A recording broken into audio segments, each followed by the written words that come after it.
पैसा ही नहीं था तो शिक्षा तो दूर रही, पेट की भूख ने हमको इतना तरसा दिया, इतना मजबूर बना दिया कि हमें छोटी सी उम्र में ही काम करना करना पड़ा। मेरे दिल में बात आई, मैंने कहा इससे तो काम नहीं चलेगा, कुछ करना है। मात्र 19 साल की उम्र में मैं पूरे उत्तर भारत, पूरे साउथ इंडिया में मैं फेमस हो गया था कि ये आदमी सबसे ज़्यादा माल मंगाता है। हमारे पास एक वक्त ऐसा आया जब नोट रखने की फुर्सत नहीं थी, लॉकर में नोट रखे थे, चिपक गए थे, क्योंकि वहाँ से निकाल कर लाने का टाइम ही नहीं था हमारे पास। अगर जो आप समझते हैं कि शॉर्टकट ज़िंदगी में है लेकिन शॉर्टकट की फिर शॉर्ट बैठती है।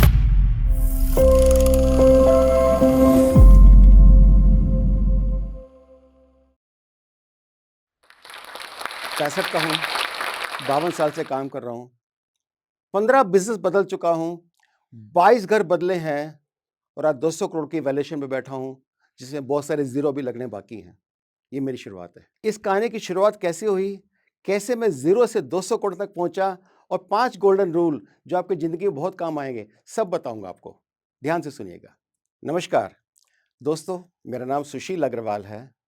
मैं एवरो इंडिया लिमिटेड एक कंपनी है जो लिस्टेड है स्टॉक एक्सचेंज पे गाजियाबाद में, प्लास्टिक फर्नीचर बनाती है और भारत की चौथी लार्जेस्ट कंपनी है, उसका चेयरमैन हूँ। और ये जर्नी वहाँ तक कैसे पहुँचा, मैं आज आपके साथ शेयर करना चाहता हूँ, ताकि मैंने कुछ गलतियाँ की थी या मैंने जो प्रगति करी वो कैसे करी, क्यों करी, आपको भी पता लगे, जिससे कि आपके जीवन में बदलाव आएगा तो मेरा जीवन सफल हो जाएगा। सुनना चाहते हैं? चलिए आगे शुरुआत करते हैं। तो मैंने जब दिल्ली में पैदाइश हुई मेरी 1961 में, उस समय एक बहुत छोटे से परिवार में, रोशनारा बाग में, एक छोटी सी गली में हम लोग रहते थे, छोटे से मकान में। कुछ कारणों से घर में कलह रहने लग गई थी। बड़े बुजुर्ग लोग जो थे उनके साथ में हमारे पिताजी का या जो भी है। ऐसे माहौल में एक वक्त ऐसा आया जब हमने अपने बड़े भाई को, जवान बच्चा 19 साल का, खो दिया। वो चला गया, ही एक्सपायर्ड बिकॉज ऑफ एक कलह, परेशानियाँ, डिप्रेशन आकर के। उससे हमारे माता पिता बहुत टूट गए और हमारे माता पिता को ये समझ आ गया हमें करना क्या चाहिए। उन्होंने एक ही बात सोची, सारा संसार छोड़ दो, सब कुछ छोड़ दो, कोई बात नहीं। हम छोटे छोटे बच्चे थे, 6-6 साल के, 5-5 साल के, 2-2 साल के, हम सबको लेकर के और हमारे पिताजी बैंगलोर चले गए, जहाँ पर जा कर के उन्होंने एक छोटी सी कितनी, 5 फुट की चौड़ी और 6-8 फुट के अंदर, दैट्स इट, इतनी छोटी सी साइकिल के पार्ट्स की दुकान लगाई। आप समझ सकते हैं, साइकिल की पार्ट्स की दुकान, वो भी एक बहुत सारी गली में जाके थी, जहाँ लोगों को पता ही नहीं लगता था कि यहाँ पे कोई दुकान है। तो हमारे पिताजी क्या करते थे, हर रोज़ जैसे मौका मिलता, फट से कहीं न कहीं जाते, साइकिलों पे, बसों से जाते। फिर एक वक्त ऐसा आया जब हमारे पास स्कूटर आया था, लैम्ब्रेटा स्कूटर था, मुझे उसका नंबर आज भी याद है, MYP 5245। उस स्कूटर को लेकर के वो घूमते थे हर जगह और हमको बोलते थे, "बेटा आप भी जाओ।" तो हम दर सिटी, आस-पास गाँव में हर जगह जाते, हर छोटी-छोटी दुकान के पास जा के उनको अपना इंट्रोडक्शन देते, उनको बोलते हमारे पास आइए, हम माल देंगे। तो बोलते हमारे पास टाइम नहीं आने के लिए। तो हमने, पिताजी ने क्या कहा, बेटा एक काम करो, उनके पास टाइम नहीं है, हमारे पास तो टाइम है ना, हम अपना माल उनके छोड़ के आएँगे। तो हमने शुरुआत करी, पिताजी ने, हम अपने पास कंधों पे, बसों में, लगेज ऑटो रिक्शा में, बैलगाड़ी पे, स्कूटरों पे, साइकिलों पे, कैसे-तैसे ढो-ढा करके दिन-रात, सुबह-शाम जो काम एक कुली कर सकता था, वो करते हुए हमने लोगों को माल पहुँचाया। फिर पैसा भी लेने जाते थे, तो यानी कि संडे मंडे तो कोई मतलब ही नहीं रहा हमारा। और ऐसा करके जीवन में सुख क्या होता है, खुशियाँ क्या होती है, पिक्चर क्या होता है, थिएटर क्या होता है, खाना-पीना, मौज-मस्ती क्या होती है, ये तो हमने देखा ही नहीं कभी ज़िंदगी में। धीरे-धीरे जब हम आगे बढ़े, तो हमने रियलाइज़ किया कि हमारे पिताजी इकल्ले पड़ रहे हैं। हम छोटे-छोटे थे, लेकिन मैंने सिर्फ़ मात्र 13 साल की उम्र में, 1974 में, जब मैं 1961 बॉर्न हूँ, 13 साल की उम्र में मैंने मैंने और मेरे भाई ने मिलकर के पिताजी का जॉइन किया। इसके अलावा हमारे मामा जी जो थे, सगे मामा जी, वो भी हमारे से जुड़ गए। हमारे साथ एक गाँव से कोई आदमी आया था, वो भी जुड़ गया। और इस प्रकार से अपने घर में जितने लोग थे, हमारे माता-पिता, भाई-बहन, 7 लोग तो हम थे, प्लस 2 लोग वो थे, इसके अलावा 2 लोग हमारे पास और थे। तो 11 लोग हम लोग एक कमरे में, 12 बाय 12 के कमरे में सोते थे। आप सोच के देखो दोस्तों, एक बेड था छोटा-सा, उसमें पिताजी सोते थे और बाकी के हम लोग सारे के सारे फ्लोर पे गद्दा लगा करके ऐसे-ऐसे टाँगे करके सोते थे, क्योंकि टाँगे ऐसे तो कर नहीं सकते, ऐसे करने तो 2 ही लोग सो सकते हैं, 3 सो सकते हैं, लेकिन हम लोगों को 7-8 लोगों को सोना होता था। ऐसे सो-सो कर हम गुज़ारा करते थे। मतलब हमारे पास यही समझ नहीं आता था कि ज़िंदगी चलेगी कैसे, खाएँगे कैसे, खुश कैसे रहेंगे, पाएँगे कैसे? परीक्षा की बात हो, शिक्षा की बात हो, पैसा ही नहीं था तो शिक्षा तो दूर रही, पेट की भूख ने हमको इतना तरसा दिया, इतना मजबूर बना दिया कि हमें छोटी सी उम्र में ही काम करना शुरू करना पड़ा। पेटियाँ ठोकनी पड़ी। मैंने 100-100 किलो की पेटियाँ अपने हाथ से उठाई है, अपने कंधे माल ढोया, अपने कंधे पे यहाँ पर 50-50 टायरों का बंडल उठा-उठा करके यहाँ से वहाँ ला, वहाँ से लेके जा। ये सब करते रहे हम लोग। करते-करते एक स्टेज ऐसी आई जब हमें लगा कि भई इस इंडस्ट्री बिज़नेस में कुछ रहा नहीं है, कुछ है नहीं। पूरे साल में हम लोग इतने लोग मिलके काम करने के बाद में भी मुश्किल से 30-40 हज़ार रुपए की हमारी कमाई थी। 30-40 हज़ार में घर का परिवार नहीं चलता, बच्चों की शिक्षा नहीं चलती और हमारी शिक्षा सफ़र करने लगी बहुत हेवीली। क्यों? जब आपको पेट की भूख सता रही हो, तो कहाँ से शिक्षा लाएगा इंसान?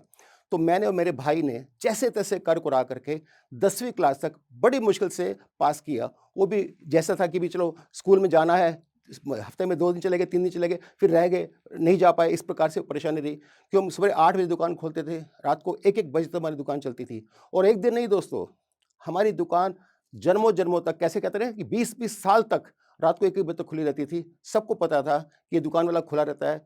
क्यों खुला रहता है? क्योंकि हमारे पास जब था ही नहीं कुछ भी, तो हम इंतज़ार करते थे कस्टमर जितने बजे भी आए, तो उसको रिसीव करेंगे, उसको माल देंगे। रात को भी हम काम करके घर जाते, अगले दिन फिर सुबेरे शुरू हो जाते। आप सोचिए कैसी ज़िंदगी होगी हमारी। लेकिन कोई बात नहीं, हमने इसको चैलेंज समझ के किया और मैं थोड़ा-सा प्रोग्रेसिव था। मैंने रियलाइज़ किया कि ज़िंदगी में ये काम करते-करते हम तो कहीं आगे नहीं जा सकते और हमारी हालत भी बहुत अच्छी नहीं थी। मतलब आप मान के चलिएगा मैं फटी चप्पल हवाई की चप्पल जो फट गई, उसका स्ट्रैप है, उसको सिला-सिला के पहनते थे। ट्राउज़र है, उसपे रफ़ू लगा होता था, शर्टों पे रफ़ू लगा होता था और बहुत-बहुत दिनों तक तो हम अपनी जरा भी बदल नहीं पाते थे क्योंकि था ही नहीं। तो यानी कि हमने कैसी ज़िंदगी जी होगी आप समझ सकते हैं। मेरे दिल में बात आई, मैंने कहा इससे तो काम नहीं चलेगा, कुछ करना है। तो मैंने अपने पिताजी को कहा, पिताजी एक काम करते हैं ना, हम थोड़ा-सा बड़ा काम करने की कोशिश करते हैं। तो बोले क्या करोगे? मैंने कहा जी मैं ऐसा करता हूँ, मैं ना पूरे-पूरे पंजाब से, लुधियाना से, इधर से उधर से पूरी-पूरी गाड़ियाँ भर-भर के ट्रक माल भर-भर के माल मँगवाऊँगा और जिस रेट में यहाँ पे लोगों को कॉस्ट पड़ती है, सेम उसी रेट में माल बेच दूँगा। तो मैंने उनसे पूछा, जो मैन्युफैक्चरर थे, कि भाई आप अपनी कमीशन कितनी देते हो? बोले जी 4%। मैंने डन है। मैंने एक काम करो 4% 4% का मार्जिन लेकर के मैंने सेम रेट में जो लैंडिंग कॉस्ट करती थी, उस पे ट्रक भर-भर के माल मँगाना शुरू किया और बेचना शुरू किया।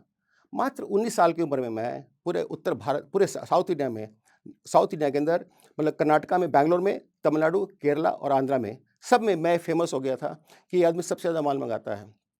मेरा काम भी अच्छा चल पड़ा और उस समय मैंने 1 करोड़ से ऊपर की बिज़नेस साइकिल के पार्ट्स में उस समय किया। 1979-80 की बात है ये। उसके बाद मैंने जब महसूस किया कि हाँ, मैं कर तो रहा हूँ, लेकिन अभी भी कोई कमाई हाथ में आ नहीं रही है। जो आ रही है वो बहुत लिमिटेड थी कि उससे कुछ बचता नहीं था हमारे पास और ये था कि दोनों 2 छोटी बहन थी, 1 छोटा भाई था, 1 बड़ा भाई था, साथ में मम्मी-पिताजी थे और मम्मी भी हमारी बीमार हो गई थी। उनको उनको कैंसर हो गया था, तो दिमाग में लगा कि भई मम्मी का इलाज भी करना है, सब कैसे करेंगे? तो मेरे को लगा कि कुछ कमाई तो करनी चाहिए। फिर मेरे पास किसी एक आदमी की मुलाकात हुई, हमारे कोई रिलेटिव थे। उन्होंने कहा, "सुशील एक काम करो, तुम हाउसहोल्ड अप्लायंसेस जैसे गैस स्टोव, गीज़र, मिक्सर ऐसे बेचना शुरू कर दो।" तो मैंने कहा, "जिससे क्या हो जाएगा?" तो बोले, "जी ऐसा है, 1000 पीस बेचोगे महीने के, तो ₹50 के हिसाब से तुमको पैसा मिल जाएगा।" तो मैंने कहा, "जी ₹50 के हिसाब से तो 5000 ही होता है।" तो उन्होंने बोला, "नहीं बेटा 5000 नहीं होता, 50,000 होता है।" मैं सुनकर शॉक्ड हो गया। मैंने कहा, "क्या? 1 महीने में 50,000 की कमाई हो सकती है? क्या ये पॉसिबल है?"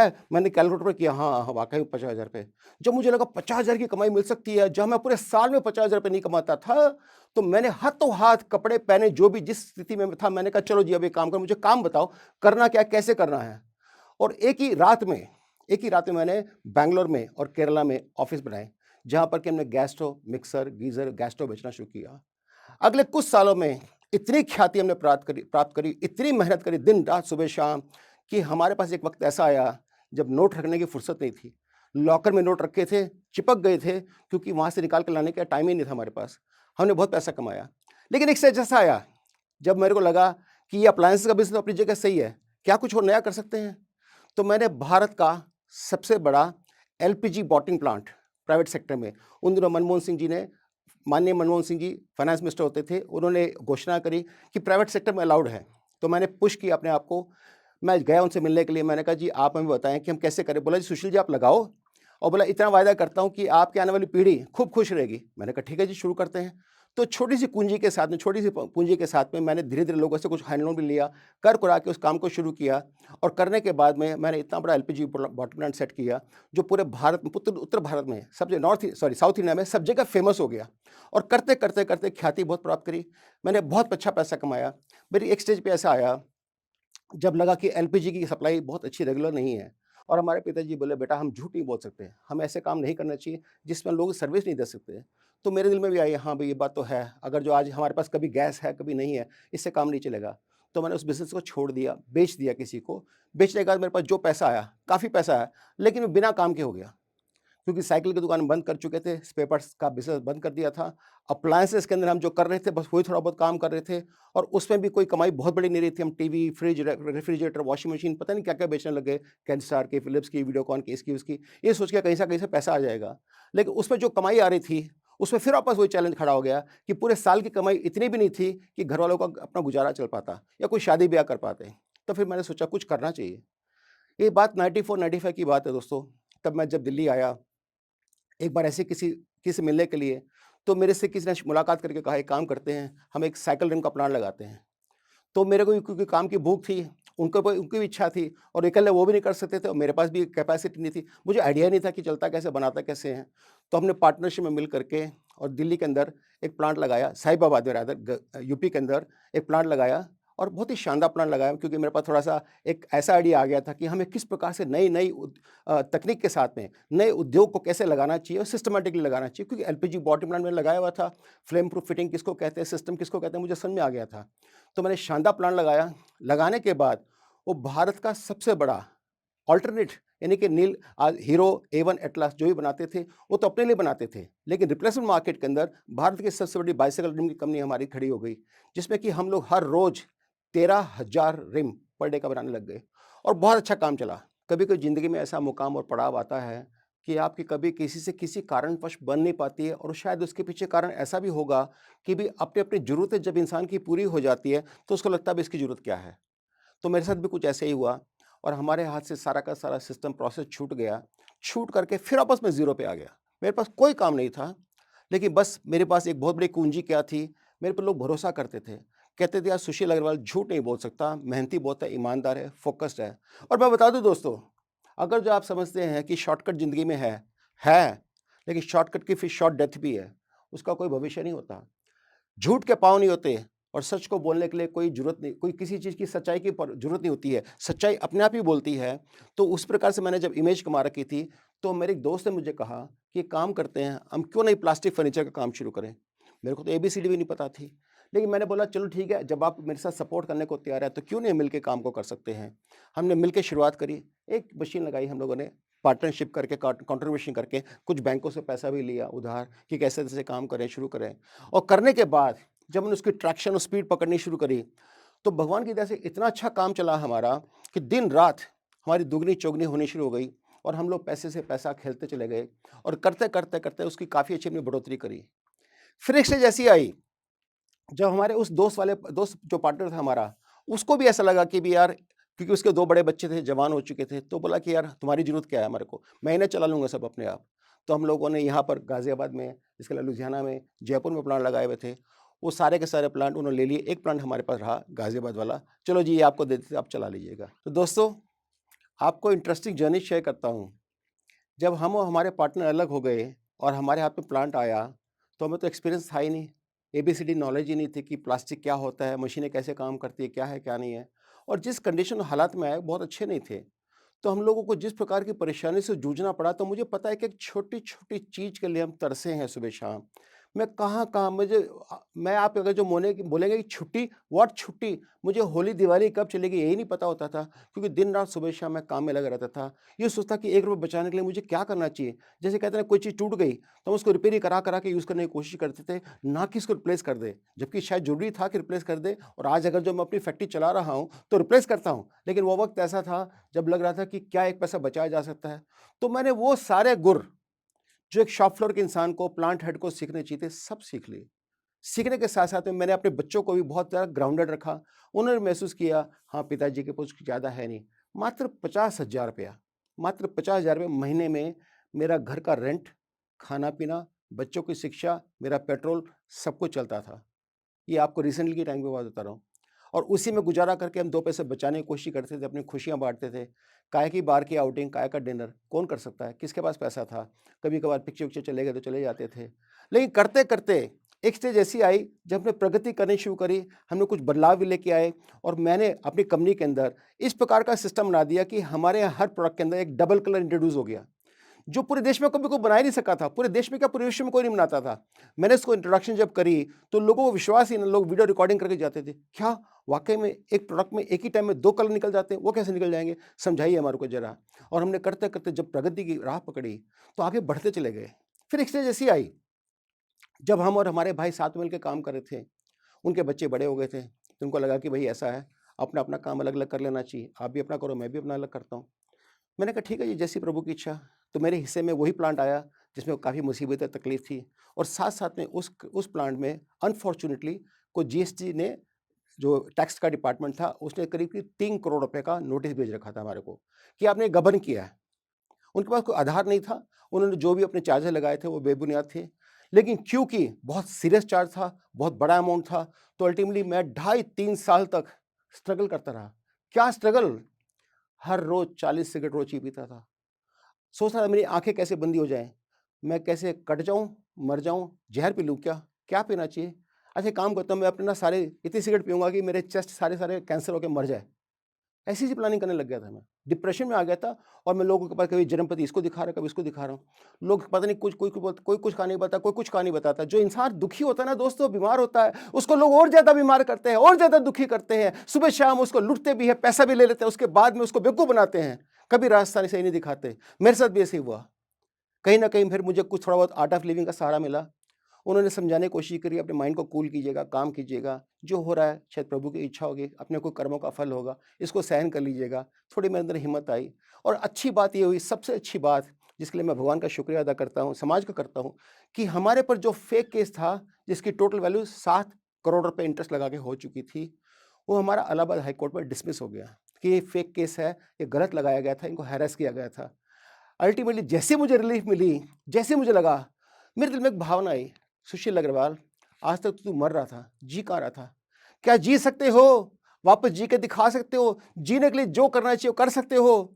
एक उमंग, एक ऊर्जा के साथ जब मैंने काम करना शुरू किया दोस्तों, मैं रुका नहीं।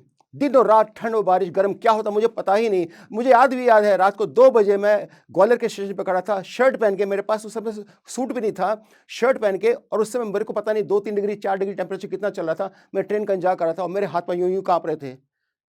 मेरे पास इतना पैसा थोड़ी था कि मैं अपने लिए लग्ज़री खरीद सकता।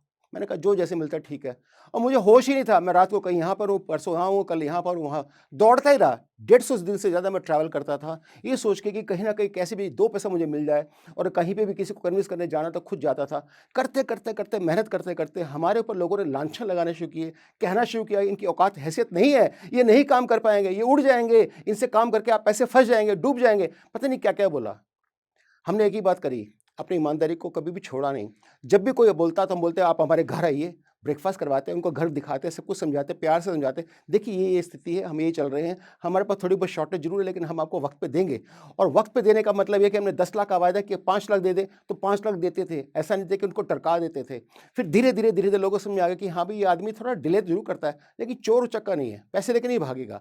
वो जो मेरे को मदद मिली दोस्तों, वो गुडविल जो मदद मिली ना, जो सच्चाई ईमानदारी की जो मदद मिली, जो कैश हुआ, वो ये हुआ कि कुछ लोगों ने मुझे इतना सपोर्ट किया कि मैं जितना माल माँगता मुझे मिलता चला जाता। मिलते जब मैं खड़ा होना शुरू हुआ, तो मैंने धीरे-धीरे अपनी कुछ प्रॉपर्टी भी बेची। बेच-बाच करके मैंने अपने पास इतना पैसा इकट्ठा करने की कोशिश की कि मेरा रूटीन अच्छे से दौड़ने लग जाए, कि मैं माल खरीद भी सकूँ, बेच भी सकूँ, मार्केट में पैसा भी लगा सकूँ। और ऐसा करते-करते साथ-साथ में मैंने अपनी प्रोडक्शन बढ़ानी शुरू करी, मशीनें बढ़ानी शुरू करी, मोल्ड बढ़ाने शुरू किए। मैंने पूरे वर्ल्ड में ट्रैवल करना शुरू किया, नए-नए डिज़ाइन्स को क्रिएट करना शुरू किया। मेरे पास भारत के 28 डिज़ाइन रजिस्टर्ड हैं, जो सुशील अग्रवाल के पास है। भारत में ऐसी कोई कंपनी नहीं जिसके पास होंगे। पूरा देश, भारतवर्ष आज मेरे डिज़ाइनों के ऊपर काम कर के या मेरी डिज़ाइनों को कॉपी करके मार्जिन कमाता है। भले ही वो गलत क्यों ना हो, लेकिन अल्टीमेटली हमारे देश में आईपीआर राइट्स थोड़े पुअर है, तो मैं उसका कुछ ज़्यादा कर नहीं सका। कोर्ट में केस चल रहा है लेकिन उनका कोई फ़ायदा नहीं है। तो यानी कि करते-करते मैंने जब कमाई करने की शुरुआत करी, तो फिर हमने मुड़ के नहीं देखा।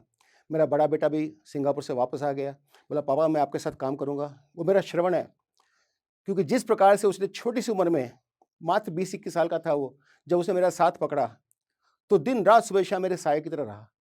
और उसने मैंने मिलकर के इस प्रकार की जोड़ी बना ली कि सुबह शाम वो फैक्ट्री संभालता दिन रात, और मैं हर रोज़ बाहर घूमता, और घूमते घूमते घूमते घूमते मैंने मार्केट में अच्छी नेटवर्किंग सेट कर ली, अच्छा माल मेरा बिकने लग गया, मार्जिन भी अच्छा मिलने लग गया। करते करते करते हम एक स्टेज पे आ गए 2018 तक कि जहां मेरी कंपनी का पूरे मार्केट में एक बहुत बड़ा नाम पैदा हो गया कि ये कंपनी बहुत कुछ करती है। मैंने 3 साल की गारंटी देने के शुरुआत के साथ-साथ में टेलीविज़न पे एडवर्टाइज़मेंट देना शुरू किया, बहुत कुछ किया और पॉपुलर होते चले गए। हाँ, एक सेटबैक बहुत ज़रूर लगा, बहुत बड़ा सेटबैक लगा दोस्तों। तो मैं समझता हूँ दोस्तों, जिस प्रकार से मैंने ज़िंदगी अपनी जीने की कोशिश की है, हम स्टेप बाय स्टेप बहुत अच्छे से बढ़ते चले गए हैं, और अब सपने इतने बड़े हो गए हैं क्योंकि समाज का, देश का हमारे ऊपर बहुत बड़ा एक सम्मान, मान, भरोसा है। और मेरे पास जिस प्रकार के इन्वेस्टर्स हैं, मैं नाम नहीं ले सकता उन लोगों का, वो देश के बहुत बड़े जाने-माने लोग हैं, जिनके नाम से पूरा देश कितना हैरान हो जाता है, ओह माय गॉड! ये है कोई आपके इन्वेस्टर। वो इन्वेस्टर हैं हमारे साथ, क्योंकि उनको पता है सुशील अग्रवाल और एवरो इंडिया लिमिटेड जो काम कर रहा है कि देश के अंदर प्लास्टिक कचरे को साफ करके शानदार प्रोडक्ट बना करके automotive components, house hold product से लेकर के हर चीज के लिए इकोसिस्टम क्रिएट कर रहा है, और आने वाले वक्त में ये दशा दिखाएगा तो दिशा ही बदल जाएगी। ये बात के लिए हम अपना सुबह शाम अपना डेडिकेटेड है, कमिटेड है, और हमारी कमिटमेंट है कि हम जो भी करेंगे समाज को अपने साथ में लेके चलेंगे और समाज के लिए करेंगे। दोस्तों, मैं अपने 65 साल के जीवन का सार हजारों किताबें, लाखों लोगों से और हंड्रेड्स ऑफ कंट्रीज घूमने के बाद जो दे रहा हूँ, उसको ध्यान से सुनिए, बहुत काम आएगा। आपको लगे सर ये तो ऑर्डिनरी चीज़ है, मैंने कब कहा एक्स्ट्रॉर्डिनरी? मैं आपको कोई ऐसी चीज़ दे दूँ जो आप समझ ही नहीं सके, उसका फ़ायदा क्या है? नंबर 1, अगर जो आपको ज़िंदगी में कामयाब होना है तो सबसे पहले फोकस, फोकस, फोकस, फोकस से नहीं हटना है। क्योंकि अगर जो आपका फोकस है, आपके दिमाग दिन रात सुबह शाम आप जी रहे हैं उस चीज़ को, तो आप उसको पा लेंगे, आई गारंटी यू पा लेंगे। और अगर जो आपने फोकस शिफ्ट किया कभी इधर कभी उधर कभी उधर, ज़िंदगी में कभी कुछ नहीं मिलेगा। और आपको बताता हूँ इंटरेस्टिंग चीज़ दोस्तों, कि आप सोचते हैं कि यार मेरे अंदर क्या कमी है, अपने मिरर के अंदर झाँक के देखिए, कमी क्या आपको खुद नज़र आ जाएगा। मैं आपको बताता हूँ मैंने कमी कैसे महसूस करी। मैंने देखा मैं गुस्से में बात करता हूँ, मेरे गुस्से में बात करने के कारण मैंने जीवन में पता नहीं कितना खोया, कितना नुकसान किया। मेरे को बहुत लेट रियलाइज़ हुआ, क्योंकि गुस्से में कहा हुआ हर शब्द गलत ही होगा। आप सोच के देखो। दूसरा बात है घमंड, अहंकार, आपका कभी काम नहीं आएगा। मेरे पास ये है, वो है। रियली? आप मुझे वक़्त दे सकते हैं? चलिए मैं आज सबको अपना सब कुछ पैसा देने को तैयार हूँ, आपको दाँव पे लगाने को तैयार हूँ, सब कुछ दे दूँगा। 10 साल मुझे दे दीजिए ना अपनी ज़िंदगी के। नहीं दे सकते ना, तो अहंकार किस चीज़ का? जब शरीर पे अपना कंट्रोल नहीं है, सांसों पे कंट्रोल नहीं है, तो कभी ये मत सोचिए मेरे पास है। सोच के देखो दोस्तों, आपका सरनेम हटा दें, तो हैं कौन आप? तो मैं भी ज़िंदगी में सोचता हूँ अहंकार कभी नहीं रखना चाहिए, बहुत हम्बल होकर चलना चाहिए, क्योंकि लोग आपसे उम्मीद करते हैं। इसके अलावा अगर जो ज़िंदगी में आपको आगे बढ़ना है, तो क्या करना चाहिए? कंपैशन, सहानुभूति, हर इंसान के प्रति, इंसान ही नहीं, चाहे मैं कहता हूं प्रकृति के प्रति भी आपकी सहानुभूति होनी चाहिए। अगर जो सहानुभूति नहीं है, तो आपका व्यवहार सिर्फ अपने बारे में होगा, मेरे को चाहिए, मुझे चाहिए, उसकी कोई लिमिट नहीं होती दोस्तों, लालच की कोई लिमिट नहीं होती। लेकिन सहानुभूति आपके दिल में होगी कि मेरे पास तो है, दूसरे के पास नहीं है, उसको देना चाहिए, उसके प्रति मैं कुछ करूं, तो सहानुभूति बहुत काम आएगी। आप करके देखिएगा, आपका जीवन कैसे बदल जाएगा, लोग आपकी पूजा करने लग जाएंगे। और लास्ट में क्या है? फॉरगिवनेस। कभी भी आपकी ज़िंदगी में कोई गलती कर जाए, या गलत करता है या होता है, फॉरगिव। किसको? Not just him, yourself also. क्योंकि जब आप अपने आप को फॉरगिव करते हैं कि चलो यार हो गया, छोड़ दो, भूल जाओ, बीत गया सो कल था, कोई बात नहीं, अब नया सवेरा देखते हैं, तो आपको ज़िंदगी बहुत लाइट महसूस होगा। और जब रॉकेट ऊपर जाता है ना दोस्तों, तो नीचे बूस्टर छोड़ते जाता है, छोड़ता है तभी ऊपर पहुँच पाता है। अगर जो आपको ज़िंदगी में आगे बढ़ना है, तो नॉट ओनली उन लोगों को फॉरगिव कीजिएगा, उनका धन्यवाद कीजिएगा जिन्होंने आपको अब्यूज़ किया, एक्यूज़ किया, इंसल्ट किया। क्यों पता है? अगर जो आपकी आत्मा को नहीं ठोकते, नहीं जोड़ते, तो आप खड़े नहीं होते। जैसे मैं खड़ा हुआ, मुझे लोग बोलते थे ये तो बुक्कड़ नंगा है, भिखारी है, इसके पास है क्या, इससे क्या बातचीत करते हो? मैंने उस बात को सोचा, ठीक है चलो, मेरे को कोई शक नहीं है, मेरे पास कुछ नहीं है। फिर मेरे दिल में प्रण लगा लिया, कोई बात नहीं, मैं इसी को अपनी स्ट्रेंथ बनाऊंगा। मैंने अपने गुस्से को पाला, गुस्से को पाल करके मैंने उसके ऊपर काम करना शुरू किया। काम करते करते दिल में इतना जोश पैदा कर दिया कि आज 65 साल की उम्र में मैं 25 साल की उम्र के वाले लोगों की तरह काम करता हूँ। और लोग मेरे से हैरान हो जाते हैं, सोचते सर आपके अंदर इतनी एनर्जी आती कैसे है? 3-3 घंटे का जब मैं कॉलेज में सेशन लेता हूँ बच्चों के साथ में, non stop, without any break, तो लोग हैरान हो जाते हैं। ये पता क्यों आता है? क्योंकि आपके दिल में मान, सम्मान, श्रद्धा, प्यार सब कुछ है। जो आप अपने दिल से देना चाहते हैं और वो आपकी आभा आपके तन में, धन में, मन में हर जगह नज़र आता है, जो मेरे पास भी है।